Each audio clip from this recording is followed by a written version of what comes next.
Arce, que está en los estudios Exitosa. Bienvenido, Richard. Muy buenos días. Muy buenos días, Nicolás. Muchas gracias por la oportunidad. Evidentemente, yo pienso que es una alegría para el país la decisión que ha tomado el Tribunal Constitucional.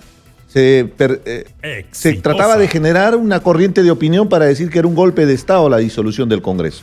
Y yo te puedo decir como testimonio de parte, porque he sido actor importante en ese Congreso de la República, que he visto las cosas más aberrantes, como tratar de blindar en una subcomisión de acusaciones constitucionales o en la comisión permanente a presuntas organizaciones criminales, donde los congresistas no somos jueces ni fiscales. Lo único que tenemos que hacer en ese espacio es habilitar la investigación para que después la fiscalía pueda demostrar si están inculpados o no, y de la misma manera el acusado pueda defenderse. Pero ¿qué se tenía? Y ahora se corrobora con toda la tesis fiscal de la investigación a Fuerza Popular, de la investigación a Keiko Fujimori, que todo estaba direccionado, que todo el argumento que mencionaba Jenny Vilcatoma, por ejemplo, para darle supuestamente el sustento legal, era argucia, era leguleyada para evitar que se investigue a esta presunta organización criminal de los cuellos blancos del puerto. Recordemos bien qué significaron esos audios. Entonces, ese Congreso tuvo que ser disuelto porque la población sentía que estaba obstaculizando a la justicia. Solo para empezar, esa es una de las primeras aristas.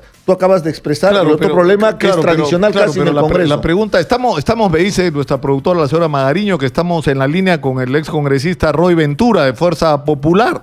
Roy, muy buenos días.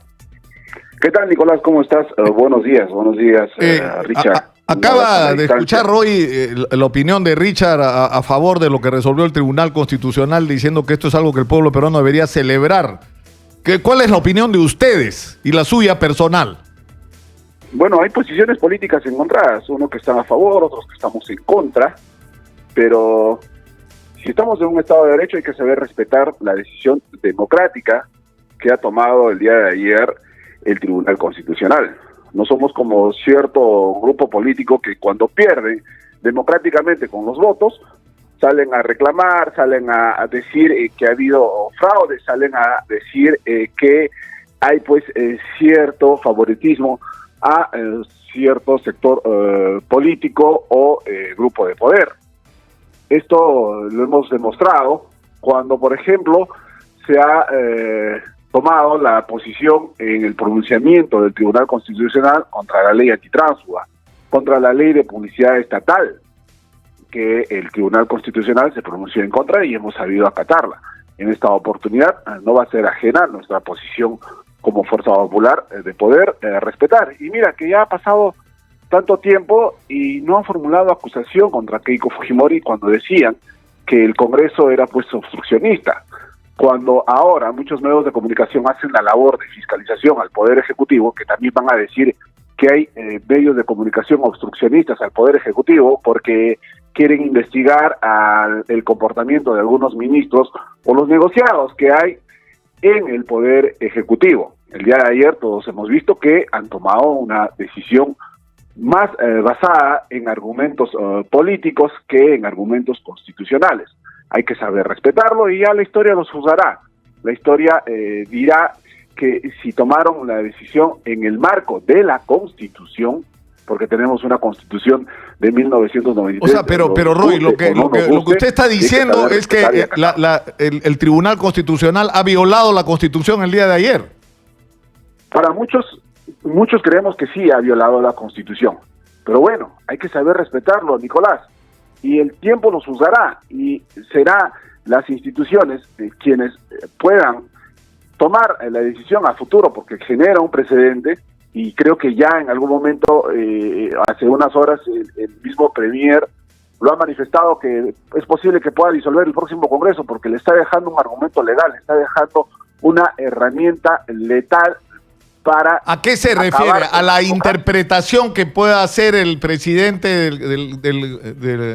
de la República de que un acto del Congreso significa una denegación de confianza? ¿A eso se refiere? Claro. ¿Y qué dice Richard sobre eso? Porque eso es un asunto controversial, ¿no es cierto? En julio de este año puede plantear otra cuestión de confianza, cambia de Congreso Entonces ya pues estaríamos volviendo a las épocas de poder tener un virrey, o mejor cerramos todo, cerramos el Poder Judicial, cerramos el Poder Legislativo y vamos a buscar un rey. Claro, la pregunta es si la manera como procedió el Congreso habilitaba o no al presidente de la República a disolverlo. Eso es finalmente la discusión desde el punto de vista formal, digamos, ¿no?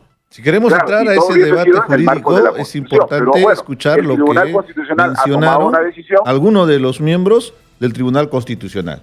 Uno de ellos expresó claramente que la competencia que tiene el presidente de la República para, en este caso a través del Premier, para solicitar un voto de confianza, no se circunscribe en las funciones estrictas del Congreso. Te pongo un ejemplo claro. Se quiere sancionar a un congresista en la Comisión de Ética. Ese no puede ser argumento para cuestión de confianza. Se quiere elegir al presidente del Congreso a una persona X que tiene animadversión con el Ejecutivo. El Ejecutivo no puede presentar una cuestión de confianza sobre estos temas. Entonces, hagamos la diferencia. La cuestión de confianza se presenta sobre políticas de Estado. Y la lucha contra la corrupción definitivamente es una política inclusive transversal a todos. Y en este caso, recordemos qué sucedió. Se pretendió remover a los miembros del Tribunal Constitucional porque ya habían cumplido sus plazos establecidos por la ley. Pero ¿cómo se quiso imponer a los miembros del Tribunal Constitucional?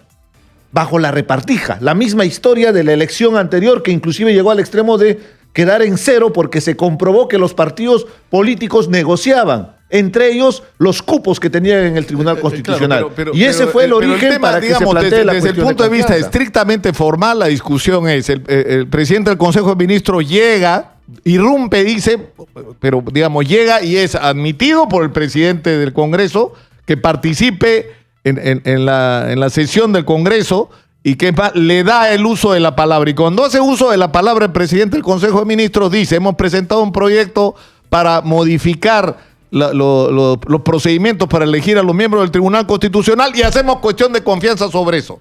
Lo que venía después, y esa pregunta se la transfiero a usted, Roy, no era someter a discusión eso antes de avanzar en el cambio de los miembros del Tribunal Constitucional. ¿No era lo que correspondía? En su debido momento fue una argucia que hizo el señor Salvador del Solar de poderse meter prepotentemente a una sesión del Congreso de la República. Es igual, tú, ni Richard, ni yo podemos entrar a una sesión de Consejo Municipal ni de Consejo Regional, porque es autónomo esa decisión. Y lo que ha pasado el día del 30 de septiembre pasado, la historia lo juzgará. Pero mientras estamos acá discutiendo que si fue legal o no fue legal, por ejemplo, mi provincia de Oxapampa, en la región de Pasco, ahorita está sufriendo las inclemencias del tiempo.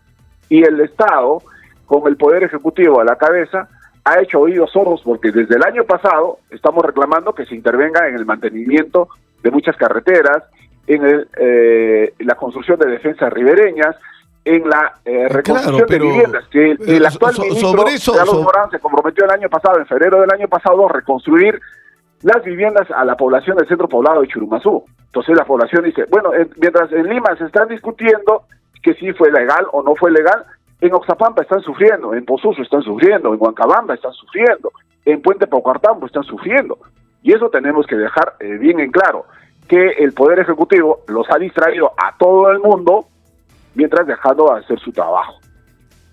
Ahora, el problema es por qué hemos llegado a esta situación, es decir, la decisión de la mayoría del Congreso, de pese a la cuestión de confianza planteada formalmente por Salvador del Solar, así sea irrumpiendo, aunque ellos dicen que la Constitución les da el derecho a participar en las sesiones del Congreso, que lo deseen y que nadie se lo puede impedir. Literalmente, expresa eso la Constitución. No, ahora, entonces, el Premier en cualquier momento puede solicitar su participación en el Pleno del Congreso para plantear una cuestión de confianza. Y recordemos el detalle, porque se está olvidando, Roy.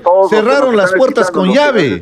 Cerraron ambas puertas de ingreso al Congreso, inclusive exponiéndonos al peligro, porque cerrar con llave un salón donde hay muchas personas es una exposición al peligro. Tuvimos que acercarnos a la puerta para quitarle los seguros de la puerta y tratar de forcejear con la seguridad que no permitía el ingreso del Premier.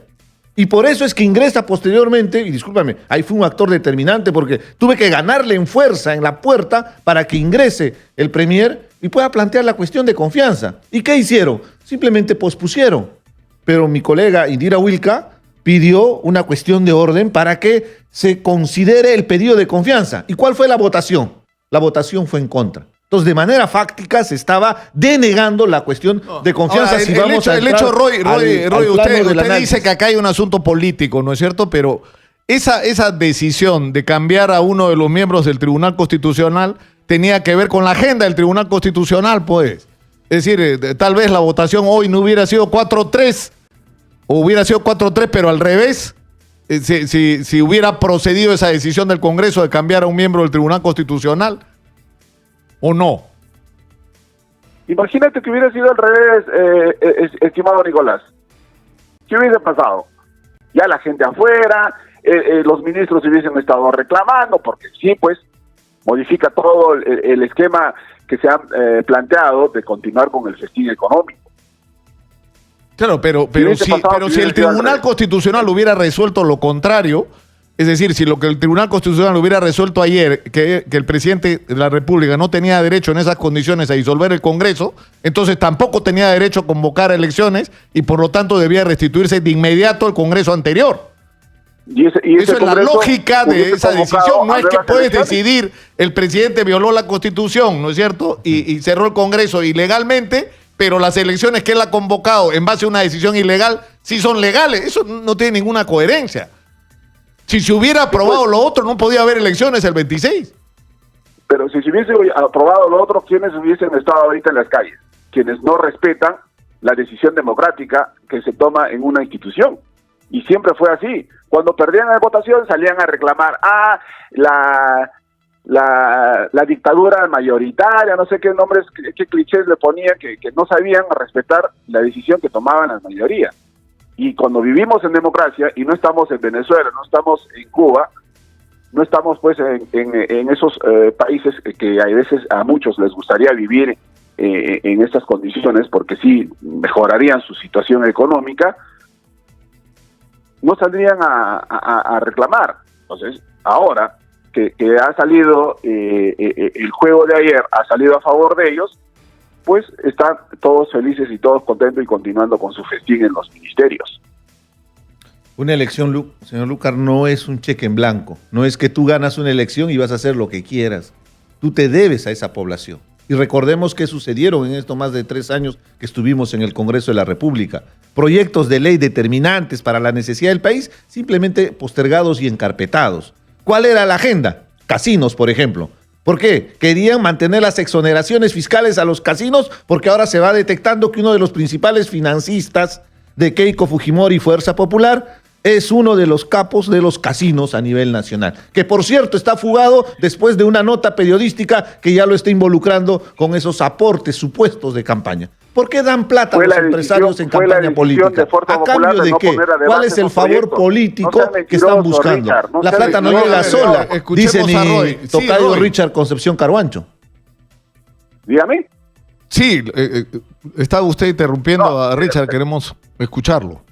Richard, bueno, pues así es la izquierda, ¿no? Bueno, la izquierda en el cual se pone a inventar historias para justificar su inoperancia. Por ejemplo, el proyecto de ley mío que genera el seguro de atención médica para los taxistas y mototaxistas se quedó en la Comisión de Trabajo. ¿Y quiénes presidían la Comisión de Trabajo? La izquierda. Por un celo político, por un celo enfermizo que tenían a Fuerza Popular, porque el proyecto lo presentó Fuerza Popular, lo aguantaron y lo archivaron y lo pasearon en la Comisión de Trabajo. Y era un proyecto de ley de beneficio de los taxistas, era el beneficio de los transportistas, quienes permanentemente utilizan un vehículo automotor para poder desempeñar y ser autosostenibles. Y la izquierda lo aguantó. Esos son, pues, las verdades que se tiene en la izquierda. Y le digo con todo respeto, yo no voy a ofender en el sentido del comportamiento que pueda haber tenido o no algunos congresistas de la izquierda, como cuando arrugaron en la época de la vacancia del señor Pedro Pablo Kuczynski. 10 de ellos arrugaron y se fueron y salvaron la vida al señor Pedro Pablo Kuczynski. Pero bueno, la historia ya los juzgará. Hay que saber respetar cuando vivimos en democracia. Y ahora estas nuevas elecciones el 26 de enero, y fue una decisión muy fuerte que se tomó en octubre pasado de participar en estas nuevas elecciones. Imagínate que si Fuerza Popular no hubiese podido participar en estas nuevas elecciones o hubiese tomado la decisión de no participar en esas elecciones, ahorita toda la izquierda y la caviarada ya hubiese estado haciendo su festín, pues, de poder distribuirse en los cargos ministeriales, los cargos en los grupos de poder y continuar, pues, con sus fechorías. ¿Ustedes confían, Roy, en que ustedes van a ganar estas elecciones el 26? Dígame. Pregunto si ustedes confían en que van a ganar estas elecciones, que Fuerza Popular va a seguir siendo la primera fuerza política del país y que van a tener la mayoría del nuevo Congreso también. No sé si vamos a ganar, pero estamos haciendo trabajo de un partido organizado y las elecciones se ganan con partidos organizados, con los militantes comprometidos, con los personeros defendiendo voto a voto. No pues insultando de una u otra manera a quienes pretendemos vivir y queremos vivir en democracia. Y democráticamente el día 26 de enero se verán las encuestas, y esas son las verdaderas encuestas que dirán si Fuerza Popular tiene o no tiene mayoría en el próximo Congreso, o será un poder importante en el próximo Congreso que evitará que esta ola roja que viene desde Europa, esta corriente ideológica de la ideología de género, quedará pues a hacer su festín, no solo en el Ministerio de Educación, sino en muchos ministerios, y el control político tiene que continuar. Como tú en algún momento lo dijiste, ¿quiénes fiscalizan ahora a los ministros? ¿Quiénes fiscalizan ahora a las autoridades? Cuando en el trabajo del Congreso es fiscalizar, y cuando citábamos a los ministros, ¿qué es lo que nos decían? Obstruccionistas. Ahora muchos medios de comunicación, quienes levantan la voz en contra de los negociados que hacen los ministros, vamos a decir también que hay obstruccionismo de los medios de comunicación. No, pues, Nicolás, cada uno tiene que hacer su trabajo y a cada uno le corresponde hacer el papel que desempeña mejor en esta contienda que tenemos de equilibrio de poderes. Bueno, yo le agradezco mucho a Roy Ventura, excongresista de Fuerza Popular, por atender nuestro llamado. Muy buenos días, muchas gracias.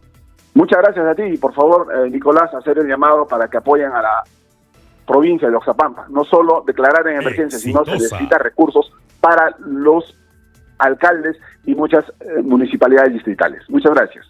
Muchas gracias. ¿Qué dice Richard Arce para terminar? Algunas precisiones, porque las medias verdades a veces quedan en el tintero. Hagámosles recordar cuántos congresistas ellos tenían. Tenían mayoría absoluta en todas las comisiones. ¿Qué significa? Que por más que haya el presidente de una comisión de otro partido político, ellos tenían la decisión, porque es con mayoría simple que se aprueba en comisiones las propuestas legislativas. La mesa directiva durante los 3 años fue fujimorista. Ellos tenían el control absoluto de qué proyecto entraba y qué proyecto salía, o simplemente no se tocaba. Si llegamos a ese nivel de análisis, más bien yo podría poner en exposición una serie de temas ambientales que presentamos. Estudios completos, bien sustentados, jamás fueron abordados en comisión por esa dictadura que tenían de ese manejo en el Congreso de la República. Entonces, bastante curioso que el día que no le han encaminado su proyecto, tal vez no tuvo el aval de Keiko Fujimori para que se apruebe su proyecto, porque ese era el manejo que se tenía. Tenían que consultar en chat para ver si se paraban o hacían aplausos protocolares. Recordemos bien cómo se manejaba el Congreso. Y es ese Congreso que ha tenido que ser disuelto, y estuvo bien disuelto.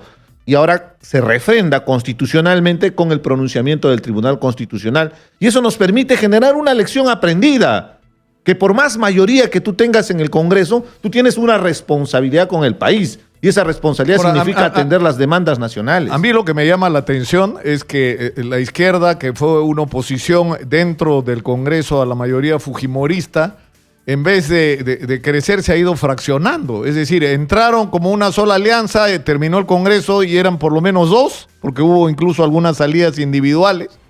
Es decir, quedó Nuevo Perú y el Frente Amplio, y ahora a las elecciones para el 26 hay, digamos, 4 listas que podrían considerarse de izquierda.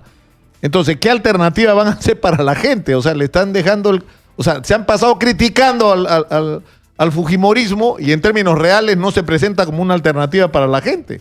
Era la pretensión, ser la alternativa de gobierno. pero tú tienes conocimiento de las decisiones erradas que se tomaron, que justamente estaban asociados con temas de denuncias de corrupción, con temas de denuncia, inclusive lo que acaba de mencionar. Tratan de meter el estribillo de la famosa ideología de género que tratan de generar como un miedo a nuestra sociedad, cuando no existe esa famosa ideología de género. Lo que existe es una educación con enfoque de género para reducir esos feminicidios.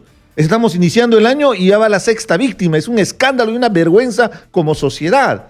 Entonces tomaron decisiones erradas y discúlpame, Nicolás, no podemos confrontar la corrupción, no podemos enfrentarnos con fuerza a la corrupción si tenemos de aliados a gente sentenciada por corrupción. Y con el dolor en el alma tuvimos que tomar una decisión de, por ejemplo, renunciar a la propuesta de construir un proyecto de izquierda y buscar desde los espacios que trabajamos una alternativa, porque sí creo que la izquierda tiene una posibilidad real, pero una izquierda moderna, progresista, que condene la violación a los derechos humanos, por supuesto, que condene la corrupción. No porque tengamos simpatía ideológica vamos a coludirnos y vamos a avalar proyectos políticos o proyectos de gobierno en otros países donde hay corrupción de por medio. La corrupción, sea de derecha o de izquierda, hay que confrontarla y de frente. Richard Arce, ex congresista, ha estado con nosotros. Muchas gracias. Gracias, Nicolás. Vamos a la pausa, volvemos con más. Son 8.